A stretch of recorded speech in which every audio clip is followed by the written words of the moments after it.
We have a tremendous amount of captured fighters, ISIS fighters, over in Syria, and they're all under lock and key, but many are from France, many are from Germany, many are from UK. They're mostly from Europe, and some of the countries are agreeing. I have not spoken to the president about that. Would you like some nice ISIS fighters? Look, I can give them if to you you. look at the situation, You can take everyone you want. let's be serious. The very large number of fighters you have on the ground are ISIS fighters coming from Syria, from Iraq, and the region. It is true that you have foreign fighters coming from Europe, but this is a tiny minority of the overall problem we have in the region.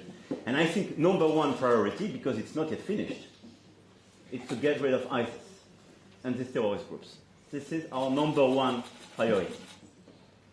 And it's not yet done. I'm sorry to say that. Yes, you still have fighters in this region, in Syria and now in Iraq, and more and more.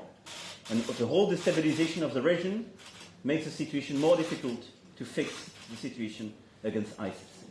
Second, some of these foreign fighters are being judged in Iraq because of the deeds precisely they acted in this very region. And we will have a case-by-case approach. We have a humanitarian approach for children, already organized, and we will have a case-by-case approach. But for me, the very first objective in the region is to finish war against ISIS. And don't make any mistake. Your number one problem are not the foreign fighters. This is the ISIS fighters in the region.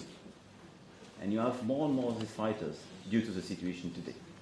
This is why he's a great politician, because that was one of the greatest non-answers I've ever heard. And that's okay. Because sometimes you can have some temptation from the US side, I don't say about President Trump, but it could be the press, to say this is the European responsibility. I'm sorry to say that.